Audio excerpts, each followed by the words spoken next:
El apóstol Santiago el Mayor y el Colegio Apostólico. Es una conferencia pronunciada por Juan José Díaz Franco. Es médico especialista en psiquiatría y teólogo que previamente se licenció en Filosofía y Letras y ejerció como profesor de Historia del Arte.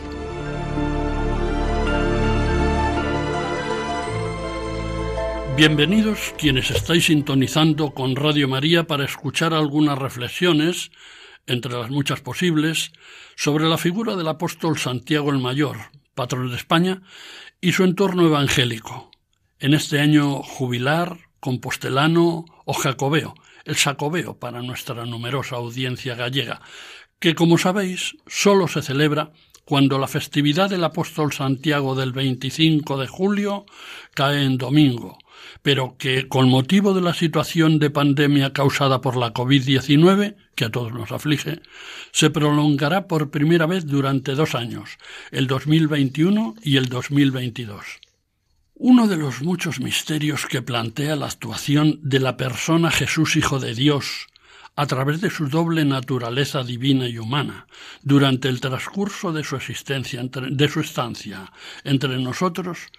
fue el de la fundación y primer desarrollo de la Iglesia, su Iglesia, nuestra Iglesia, comenzando por la designación entre sus numerosos discípulos de 12 de ellos a los que denominó apóstoles, para que fueran columnas y fundamento del nuevo edificio espiritual como representantes y enviados suyos en la proclamación y difusión de la nueva realidad religiosa centrada en él mismo. La elección de los 12 podría corresponder a la división del pueblo judío en 12 tribus, originadas en los 12 hijos del patriarca Jacob. Este número simbólico, tan del gusto de la antigüedad, fue mantenido por los apóstoles tras la dramática deserción de Judas, eligiendo un sustituto por sorteo que resultó ser Matías, para completar esa cifra de 12. Con el nombramiento de estos 12 asociados a él, de este incipiente colegio apostólico a cuya cabeza sitúa a Simón Pedro, recordamos, tú eres Pedro, y sobre esta piedra edificaré mi iglesia, del Evangelio de San Mateo 16-18. Digo que en estas circunstancias pone en marcha una institución, la Iglesia, que persistirá hasta el fin de los tiempos como la congregación de todos los fieles cristianos del mundo, a cuyo frente figurará Simón Pedro, designado por él mismo Jesús como primer vicario suyo, rebautizándole con el nombre de Cefas, es decir, cabeza, Pedro, símbolo de dureza y persistencia, además de designar su primacía sobre los demás apóstoles. Después del martirio y muerte de Pedro,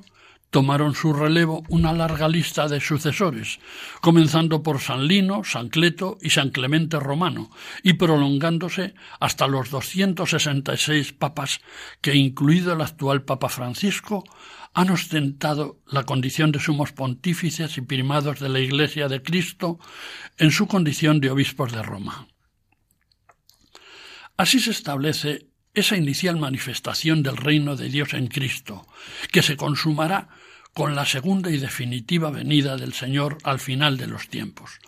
Por tanto, el reino de Dios ya está aquí entre nosotros, en torno a la Iglesia, pero todavía no se ha consumado en su totalidad esta realidad a la que todos estamos llamados a través de una conducta santa e irreprochable, ayudados en nuestra debilidad por la providencia de Dios mediante la acción redentora de Cristo Jesús, nuestro Salvador.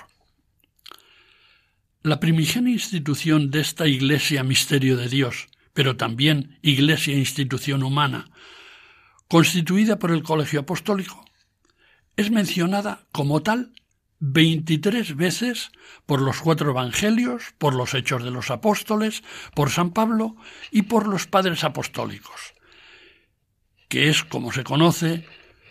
una serie no muy numerosa de obispos y escritores de la primitiva Iglesia,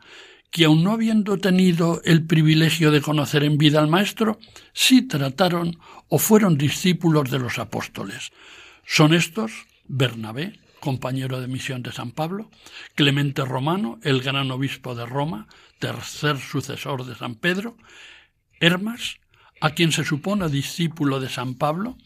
así se ve en Romanos 16:14, San Policarpo, obispo de Esmirna, San Ignacio, obispo de Antioquía y mártir en Roma, San Ireneo, obispo de Lyon, Papías, obispo de Hierápolis, así como los autores del discurso a Diogneto y de la Didaché o Didaché, que es una obra de la literatura cristiana primitiva, probablemente compuesta en el siglo I, que también puede titularse como Enseñanza de los 12 apóstoles o Enseñanza del Señor a las naciones por medio de los 12 apóstoles, redactada por uno o más autores a partir de algunos materiales apologéticos y didácticos judeocristianos preexistentes. Esta institución prodigiosa, la Iglesia, admirada y venerada, pero también denostada, ha permanecido fiel a sus esencias en medio de turbulencias internas y de ataques externos a lo largo de la historia, de tal forma que 18 siglos después de su fundación, el Concilio Vaticano I podía declarar sobre esa misma Iglesia, sobreviviente de 1000 vicisitudes, lo siguiente: el pastor eterno y guardián de nuestras almas, para convertir en perenne la obra saludable de la redención, decretó edificar la Santa Iglesia, en la que, como en casa de Dios vivo, todos los fieles estuvieran unidos por el vínculo de una sola fe y caridad. Y 100 años más tarde de ese Concilio Vaticano I, del que acabamos de referir una sentencia sobre la Iglesia, esto es, 19 siglos después de ser instituida la Iglesia por Jesucristo, el Concilio Vaticano II, providencialmente convocado por el Papa San Juan XXIII, abundando en el amor que nos suscita a los creyentes esta Iglesia que Jesús fundó, nos permite adherirnos devotamente a su reflexión, plasmada en la Constitución dogmática Lumen Gentium, Luz de las Gentes, que es como se titula esta Constitución sobre la Iglesia, utilizando las 2 primeras palabras del texto latino, en cuyo capítulo 1 sobre el misterio de la Iglesia leemos: Cristo, pues, en cumplimiento de la voluntad del Padre, inauguró en la tierra el reino de los cielos, nos reveló el misterio del Padre y realizó la redención con su obediencia. La Iglesia, o reino de Cristo, presente ya en el misterio, crece visiblemente en el mundo por el poder de Dios. Este extraordinario Concilio Vaticano II, refiriéndose a la colegialidad de los obispos bajo la autoridad del Sumo Pontífice, dice en la primera observación de la nota explicativa previa para la interpretación del capítulo 3 de la Constitución sobre la Iglesia que el Señor constituyó a los 12 a manera de colegio o grupo estable, pero que el paralelismo entre Pedro y los demás apóstoles por una parte, y con el paso de los años el del Sumo Pontífice y los obispos por otra, no implica la transmisión de la potestad extraordinaria de los apóstoles a sus sucesores, ni, como es claro, igualdad entre la cabeza y los miembros del colegio, sino solamente la proporcionalidad entre la primera relación, Pedro y los apóstoles, y la segunda, el Papa y los obispos. Los Evangelios de San Mateo, capítulo 10, versículos 2-4, San Marcos, capítulo 3, versículos 13 a 19, y San Lucas, capítulo 6, versículos 12 a 16, así como el libro de los Hechos de los Apóstoles, capítulo 1, versículo 13 de San Lucas, enumeran los nombres de los 12 apóstoles, aunque en orden inverso, pero siempre encabezados por Simón Pedro, su hermano Andrés, y los 2 hijos de Zebedeo, Santiago y Juan. Recordamos el relato evangélico de San Lucas. Sucedió que por aquellos días se fue él al monte a orar, y se pasó la noche en la oración de Dios. Cuando se hizo de día, llamó a sus discípulos y eligió 12 de entre ellos, a los que llamó también apóstoles. a Simón, a quien llamó Pedro, y a su hermano Andrés, a Santiago y Juan, a Felipe y Bartolomé, a Mateo y Tomás, a Santiago de Alfeo y Simón, llamado el Celotes, a Judas de Santiago y a Judas Iscariote, que llegó a ser un traidor. Está en el Evangelio de San Lucas, capítulo 6, versículos 12 a 16.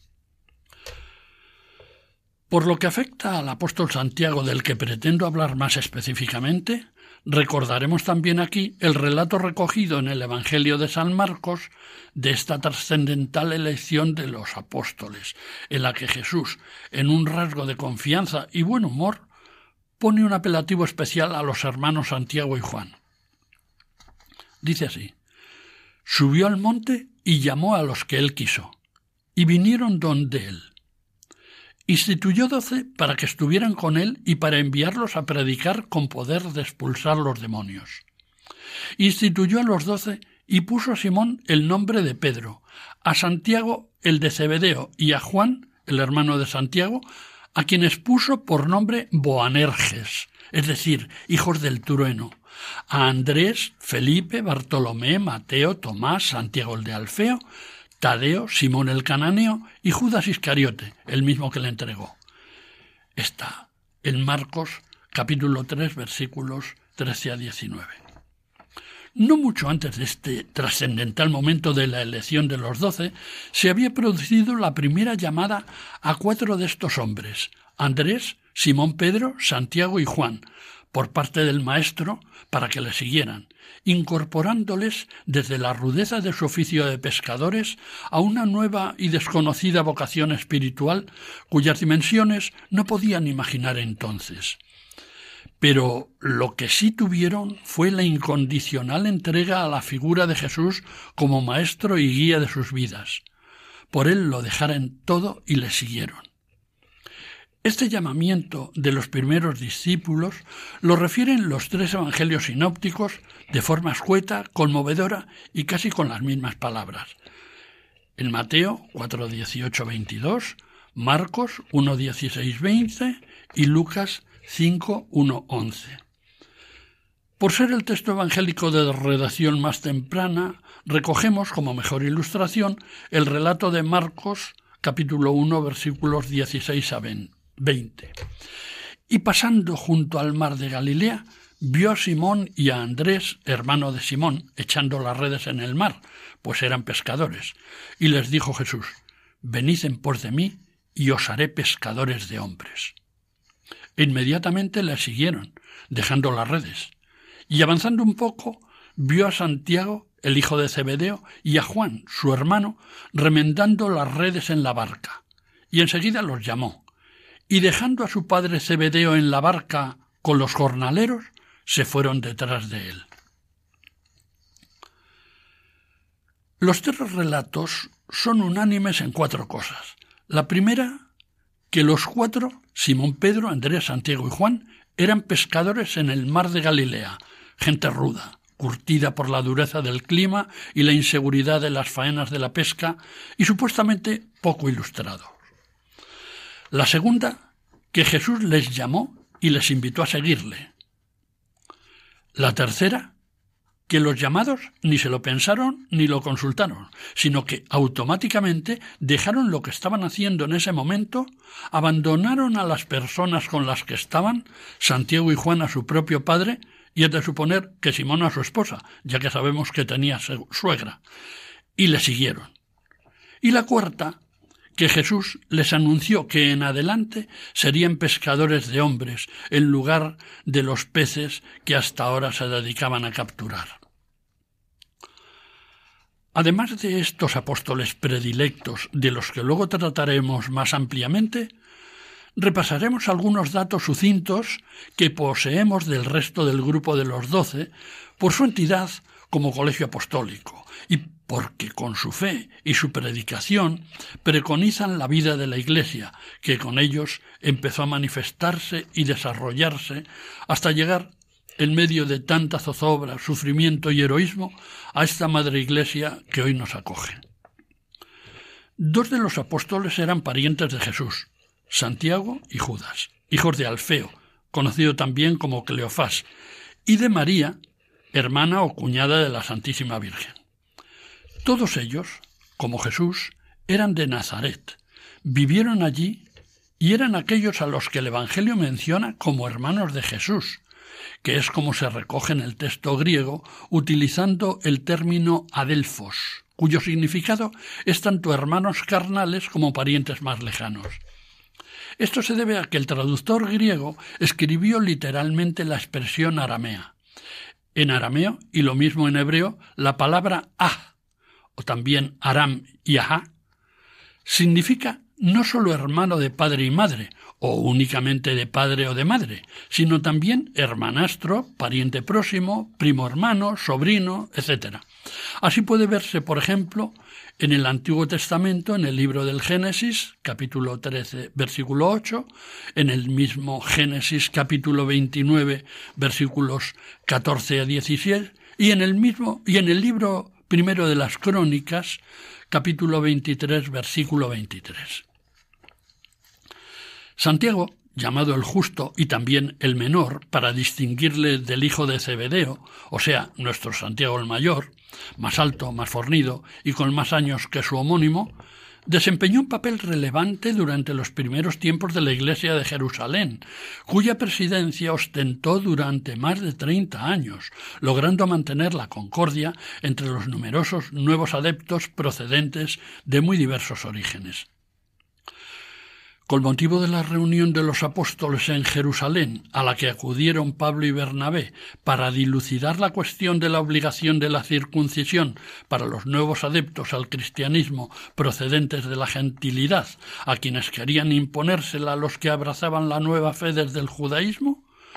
tuvo una intervención clarificadora Santiago el Menor, pariente de Cristo y jefe de la Iglesia de Jerusalén, apoyando la tesis de Pablo y Bernabé y reafirmando la importancia de su ministerio apostólico entre los gentiles. San Pablo le considera columna de la Iglesia, igual que a San Pedro y a San Juan. Santiago el Menor escribió una de las 7 epístolas llamadas católicas, apostólicas o universales, que son, junto a esta que mencionamos de Santiago el Menor, las 2 de San Pedro, las 3 de San Juan y la de San Judas Tadeo, las constituyentes de esas llamadas 7 epístolas católicas. Las 7 epístolas católicas, junto a las 14 de San Pablo, los 4 evangelios, el libro de los Hechos de los Apóstoles de San Lucas y el Apocalipsis de San Juan, constituyen el conjunto canónico, es decir, el único, completo y verdadero, de los libros del Nuevo Testamento que la Iglesia nos propone, indisolublemente unidos a los libros del Antiguo Testamento, como fuentes de la revelación de Dios a la humanidad, junto con la tradición y el magisterio de la Iglesia. El Concilio Vaticano II nos lo recuerda en la Constitución dogmática sobre la divina revelación, llamada Dei Verbum, como decía antes, por las 2 primeras palabras que encabezan el texto latino de esta Constitución. Y nos lo recuerda con la contundente, clara y precisa conclusión del apartado 10 del capítulo 2. Es evidente, por tanto, que la Sagrada Tradición, la Sagrada Escritura y el magisterio de la Iglesia, según designo sapientísimo de Dios, están unidos y entrelazados de tal forma entre sí que no tiene consistencia el uno sin los otros, y que todos juntos, cada uno a su modo, bajo la acción del Espíritu Santo, contribuyen eficazmente a la salvación de las almas. La epístola de Santiago el Menor, una de esas 7 epístolas católicas mencionadas, la dirigió su autor a las 12 tribus de la dispersión, es decir, a los judeocristianos ya diseminados por el mundo romano. 8 años antes de la toma de Jerusalén, Santiago el Menor pereció violentamente por haberse negado a renegar de su maestro y murió orando por sus verdugos. El hermano de Santiago el Menor, Judas, también llamado Tadeo, que en siríaco significa dulce, bueno, abundante, bienhechor, escribió, como se ha dicho, otra de las 7 epístolas católicas, dedicándosela a los amigos de Dios Padre, a los elegidos de Jesucristo, para alertarlos contra la herejía y para confirmarlos en la fe, el espíritu de oración, el amor de Dios y la confianza en la misericordia del Señor Jesús. Después de haber evangelizado Persia y Macedonia, Judas Tadeo sufrió martirio y muerte por proclamar la divinidad de Jesús y venerar su santo nombre como Salvador y Redentor nuestro. Respecto a los otros apóstoles, parece algo inusual que San Lucas mencione a Simón con el nombre griego Zelotes y que Marcos le denomine Cananeo, expresión aramea que en otros casos este evangelista se apresura a traducir. La explicación es que Marcos redacta su evangelio entre los años 64 y 70, es decir, por la época de la insurrección judía promovida especialmente por los celotes, como escribe Flavio Josefo. Si fuera así, en el mundo romano hubiera sido un descrédito para la naciente religión cristiana que apareciera un celote como miembro del colegio apostólico. En cambio, más tarde, cuando San Lucas escribe su Evangelio y los Hechos de los Apóstoles, así lo vemos en Lucas 6:15 y en el libro de los Hechos 1:13, lejana ya la insurrección contra Roma, parece que la fecha de redacción de ambos libros de San Lucas debió ser entre los años 80 y 90, no habría inconveniente en llamar al apóstol con el apelativo con que era conocido sin levantar suspicacias. Todas las consideraciones anteriores, antes de dedicar una mayor atención a Santiago el Mayor, apóstol de Cristo y patrón de España, vamos a hacer una breve pausa musical. Al hablar de Santiago, como de Pedro, de Juan y de los demás apóstoles, estamos hablando de la Iglesia en sus orígenes. Bien merece esta Iglesia que la recordemos con la audición de una pieza musical muy sensible a la misma, el himno de la Ciudad del Vaticano, residencia del obispo de Roma, el Papa. Se trata de una preciosa melodía del reconocidísimo compositor francés Charles Gounod, autor de otras afamadas composiciones musicales, que vivió de 1818 a 1893. La letra fue originalmente escrita en italiano y posteriormente vertida al latín, idioma oficial del Estado Vaticano, por Antonio Alegra, que vivió entre 1905 y 1969, y que era organista titular de la Basílica de San Pedro. Fue declarado himno oficial del Estado Vaticano por Pío XII en 1949. Para favorecer su seguimiento, aunque suena muy bien en latín sin ser traducida, me he permitido proporcionaros la versión en castellano. Dice así: «Oh Roma feliz, oh noble Roma, feliz Roma, oh Roma feliz, feliz Roma, Roma noble. Eres de Pedro, que representa a Cristo la sede. Eres sede de Pedro, que es apóstol de la paz. Pontífice, contigo estaremos todos nosotros. Pontífice, eres maestro que confirmas a tus hermanos». Ahora se repiten las dos últimas estrofas. Y sigue: «Pontífice, fundamento y nuestro roble, y pescador de los hombres, pastor de la grey, quien liga la tierra y el cielo. Pedro, eres de Cristo su vicario sobre la tierra. Roca entre las olas, tú eres faro y verdad. Eres la caridad de Cristo, eres el guardián de la unidad, defensor patente de la libertad. En ti está la autoridad». Se repiten las 4 últimas estrofas y culmina el himno: «Roma noble, Roma feliz, Roma noble». La duración es de 3 minutos y 44 segundos.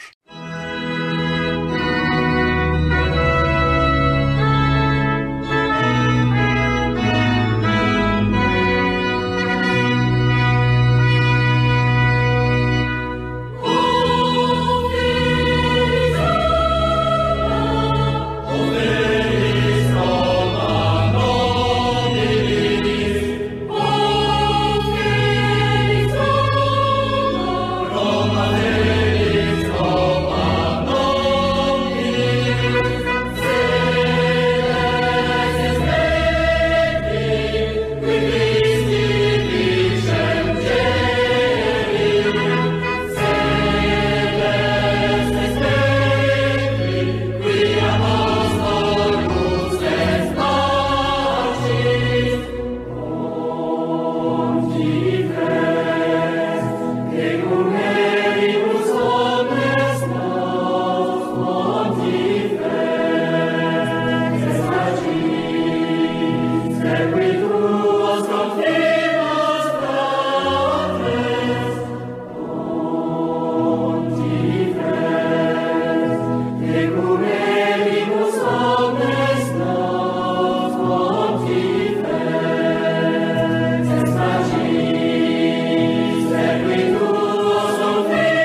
La lista de los apóstoles mencionada por San Pablo concuerda con los nombres de los otros 2 evangelios sinópticos y con la de los Hechos de los Apóstoles. Así lo vemos en el libro de los Hechos, capítulo 1, versículo 13. Pero en lugar de Tadeo, San Lucas, en sus 2 obras, el Evangelio y los Hechos, menciona a Judas, hijo de Santiago, en lugar de decir hijo de Alfeo, y se supone que se identifica con el Judas Tadeo de las listas de Mateo y Marcos. En lo que no existe ninguna variación es en el orden de aparición. Siempre aparece como primer nominado Simón Pedro, y a continuación los hermanos Santiago y Juan, hijos de Zebedeo. Para mayor exaltación de los 3 anteriores, no figura en esa élite el apóstol Andrés, que fue el primero en seguir al Maestro, abandonando para ello a Juan el Bautista, su maestro hasta entonces, y apresurándose a contarle a su hermano Simón Pedro que había encontrado al Mesías. Simón Pedro no fue el más antiguo entre los primeros discípulos, porque lo fue Andrés, ni el más amado, porque lo fue Juan, pero contó con la predilección del Maestro, que vivió en su casa, curó a su suegra, utilizó su barca para hablar desde ella a las multitudes que le seguían, y siempre fue el primero en figurar en sus grandes momentos, como por ejemplo lo fueron la resurrección de la hija de Jairo y sobre todo la transfiguración y la oración en el huerto de Getsemaní. Y definitivamente, tras la pasión y resurrección del Supremo Maestro, fue el primero en la perpetuación de su obra y doctrina como cabeza visible de la Iglesia. En el Colegio de los 12, Simón Pedro cuenta con un lugar especialísimo. Es mencionado en el Nuevo Testamento 182 veces. Juan lo es solamente 50. Santiago, que luego sería el patrono de España, es mencionado 21 veces y el resto de los apóstoles muchas menos. A alguno de ellos le adjudicó un sobrenombre, quizá para señalar una nueva personalidad relacionada con un destino que iba a encomendársele en un futuro inmediato. A Simón Jesús le convertirá en Cefas o Pedro, en arameo Kepa, que significa piedra, roca, en la que establecer firmemente el edificio espiritual de su Iglesia, pese a sus humanas debilidades y a sus incomprensibles negaciones, tras haberse leído la fuerza por la boca en solemnes y emocionantes proclamaciones de adhesión y amor a su sagrada persona. Su carácter voluble y sanguíneo se verá posteriormente reconducido a través del don del Espíritu que el Señor les envió. A Santiago, en el que seguimos poniendo el foco de nuestra atención especialmente, y a su hermano Juan, Jesús les puso el sobrenombre de hijos del trueno, Boanerges. No sabemos el porqué de esta especie de mote o apodo, y probablemente tampoco lo sabía Marcos cuando escribió en su Evangelio, porque no lo vuelve a comentar ni a aclarar después de ser el único en recoger este apelativo de los hijos de Zebedeo. No parece que ese Zebedeo fuera precisamente el trueno que menciona el Maestro. Hijos del trueno puede aludir al huracán y al ruido de las formidables tempestades que se desencadenan en el lago o mar de Galilea, provocadas por las fuertes corrientes de aire que vienen desde las altas cumbres del Líbano y las del Gran Hermón, con las que ellos debieron familiarizarse en su trabajo como pescadores en esas aguas. Sea por su arriesgado oficio o quizá por la rudeza de su carácter o su voz, el Maestro, quizá con fina ironía, les apodó Boanerges, hijos del trueno. Quizá ambos, especialmente a Santiago, que al parecer era unos años mayor que Jesús, y desde luego que Juan, tronó con todo el empuje y el brío de los hombres curtidos en la mar, las contundentes y duras verdades de la buena nueva que su Maestro les enseñó y les ordenó proclamar. En cualquier caso, el sobrenombre de hijos del trueno es una premonición de su destino, ligado a la lucha, a la tormenta interior, a la persecución, al martirio. Se convertirán en heraldos de Cristo, profeta excelso y definitivo, aniquilado por las ínfimas pasiones de una turbulenta jauría de su propia sangre, redivivo, glorioso para siempre y garante de la entrega en el amor, la abnegación, el sacrificio y la muerte en él y por él. tiempos de tormenta y de perturbación internos y externos. Así, alguien ha podido decir: la tempestad, y su paradigma el trueno, es el elemento natural de todos los seguidores de Cristo. Lo mismo que Pedro y Andrés, Santiago y Juan eran hermanos y también pescadores. Trabajaban con su padre, llamado Zebedeo. Parece que Zebedeo era más que un simple pescador, el dueño de una o varias embarcaciones en las que trabajaban no solo sus 2 hijos, sino también algunos empleados a sueldo. Salomé, la madre de estos 2 hermanos, es presentada en el Evangelio de San Mateo, capítulo 20, versículos 20 a 23, como una mujer ambiciosa y audaz al plantarse ante Jesús, eso sí, de rodillas y con humildad, para solicitar que sus 2 hijos ocuparan, a su derecha y a su izquierda, los primeros puestos en el reino de Dios, y que lógicamente fue rechazada y reargumentada por el Maestro. San Marcos, en el capítulo 10, versículos 35 a 40, también relata este episodio, pero aquí no aparece la madre, sino que son los 2 hijos quienes piden tal prebenda al Señor. Esa actitud de Santiago y Juan desató las críticas de los demás apóstoles.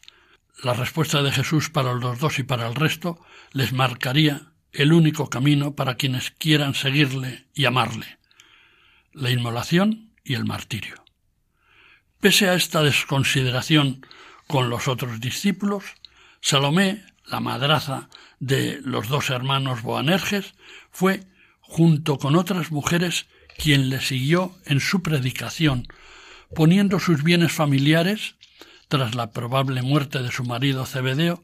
como modesta infraestructura material para el mantenimiento del grupo de Jesús y los apóstoles, y también estuvo presente en el terrible momento final de su pasión, al lado de las mujeres sufrientes reunidas al pie de la cruz.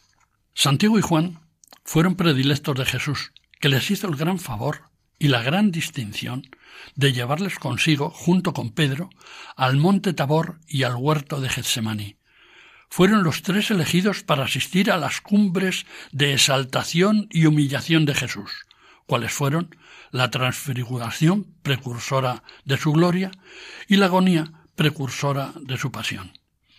Les quiso allí, con él, en esos momentos cumbre de su vida. Antes, pocos milagros hizo Jesús de los que este trío, Pedro, Santiago y Juan, no fuera testigo presencial. Lo fue en las bodas de Caná, en la curación de la suegra de Pedro, en la resurrección de la hija de Jairo, primera de otras resurrecciones de las que nos hablan los relatos evangélicos. Pedro, Santiago y Juan son los elegidos entre los elegidos, los íntimos entre los íntimos, el núcleo duro del grupo de apóstoles, y también los más rigurosamente reprendidos en algunas ocasiones, como lo fueron los 2 hermanos Santiago y Juan, cuando, movidos por su celo ardiente en la defensa del honor de Jesús, en el episodio relatado por San Lucas en el capítulo 9, versículos 51 a 56 de su Evangelio, proponen al Maestro que baje del cielo fuego y consuma a los habitantes del pueblo samaritano que se niega a dar albergue al Señor de paso para Jerusalén. Este y otros rasgos parecidos de su fogoso carácter debieron contribuir al apodo de Boanerges que Jesús les puso, como queda dicho antes, aunque la contundente propuesta abrasiva que utilizaron Santiago y Juan no les era propia, sino que recordarían haberla oído en las lecturas en la sinagoga, cuando en la recitación del 2 libro de los Reyes, capítulo 1, versículo 10, se cuenta que 600 años antes el profeta Elías había utilizado este contundente medio contra sus enemigos. Los 2 hijos de Zebedeo beberán el cáliz de los sufrimientos que les anunció Jesús. Al parecer, Juan fue arrojado en una olla de aceite hirviendo y tan solo por milagro sobrevivió a este suplicio. Tampoco murió tras beber una copa de veneno, como segundo episodio de un martirio posible, recogido por las tradiciones piadosas que circularon en los primeros tiempos de la vida de la comunidad cristiana. En las diversas apariciones tras su crucifixión, muerte y resurrección, el mandato de Jesús a sus apóstoles para que comiencen su ministerio apostólico tras su ascensión a los cielos es recogido por Marcos en su Evangelio, capítulo 16, versículos 15 a 20. Id por todo el mundo y proclamad la buena nueva a toda la creación. El que crea y sea bautizado se salvará, el que no crea se condenará. Ellos salieron a predicar por todas partes, colaborando el Señor con ellos y confirmando la palabra con señales que la acompañaban. Carecemos de noticias específicas de la actividad misionera de Santiago, tras recibir, junto a los demás, la efusión en lenguas de fuego sobre su cabeza del Espíritu Santo, como leemos en el libro de los Hechos, capítulo 2, versículos 3 y 4. Llenos de este Espíritu Santo, ante el desconcierto de los muchísimos extranjeros presentes en Jerusalén en aquellos días, comenzaron a predicar cada uno en su propia lengua. Pedro tomó la palabra e hizo un discurso vibrante y apologético sobre Jesús y la nueva religión por él iniciada. Lo recoge el libro de los Hechos, capítulo 2, versículos 14 a 36. Todos los que le escucharon se conmovieron, y muchos, 3.000, según el libro de los Hechos 2:41, pidieron ser bautizados en Cristo. Pero la contumacia y el rencor de quienes instigaron el linchamiento moral y físico de Jesús no dieron tregua a sus seguidores y comenzaron la persecución, ahora contra la Iglesia en Palestina, con el martirio del diácono Esteban, el primer mártir por Cristo, dispersándose entonces todos sus seguidores por las regiones de Judea y Samaria, a excepción de los apóstoles, como nos cuenta el libro de los Hechos de los Apóstoles, capítulo 8, versículo 1. No obstante, a partir de ahí, seguramente se inició una diáspora también de los apóstoles hacia todos los territorios del Imperio Romano y aun fuera de sus fronteras. Multitud de testimonios antiguos y piadosas tradiciones de primera hora hablan de la venida de Santiago a España, tierra en los confines del imperio y del mundo conocido entonces, para predicar el Evangelio de Cristo, tras lo cual debió regresar a Jerusalén en los primeros años de la década de los 40. Santiago el Mayor será el primero de los apóstoles que sufrirá la muerte por Cristo. En la primavera del año 44, aunque otros dicen que en el 42, será detenido en Jerusalén por orden de Herodes Agripa I, y el tirano le hará cortar la cabeza para complacer a los judíos. Así lo cuenta San Lucas en los Hechos de los Apóstoles. Por aquel tiempo, el rey Herodes puso sus manos para maltratarlos sobre algunos de la iglesia, y mató a Santiago, hermano de Juan, por la espada, y viendo que la cosa era grata a los judíos, continuó hasta arrestar a Pedro. Eran los días de los ácimos, y haciéndole preso, lo metió en la cárcel. Así lo recuerda el libro de los Hechos de los Apóstoles, capítulo 12, versículos 1 a 3. Es tradición secular en España la de que el apóstol Santiago el Mayor predicó la fe de Cristo en la península ibérica pocos años antes de su regreso a Jerusalén, donde consta que fue martirizado por orden del rey Herodes Agripa, como hemos dicho. También es de piadosa tradición entre los españoles que, estando en España, predicando, se apareció a Santiago la Santa Madre de Jesús en Zaragoza y en Musía. Y por fin, está fuertemente arraigada la creencia entre el pueblo cristiano de nuestro país desde hace siglos que tras su martirio en Jerusalén, los restos del apóstol Santiago fueron traídos prodigiosamente a España, reposando definitivamente en Compostela. No obstante, siendo un tema históricamente debatido, nos quedamos aquí, antes de proseguir en una próxima ocasión con la segunda parte de esta charla, en la que nos ocuparemos de los argumentos más plausibles y documentados sobre la presencia del apóstol Santiago en nuestra patria y las manifestaciones del fervor secular que en España y América concitó la figura del apóstol,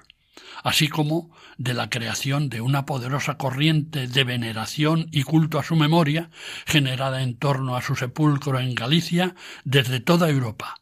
constituyéndose una vía de peregrinación de enorme trascendencia,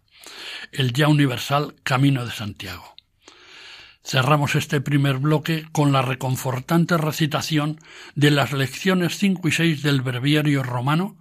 que se hacen el día 25 de julio, fiesta del apóstol Santiago el Mayor, patrón de España. Luego marchó el apóstol a España, y allí convirtió a algunos para Cristo. Después, de regreso a Jerusalén, sufrió el martirio y su cuerpo fue trasladado a Compostela, donde es venerado con gran celebridad. Amigos oyentes de Radio María que me habéis seguido hasta aquí, gracias por sintonizarnos. Paz y bien para todos vosotros y hasta muy pronto, si Dios quiere.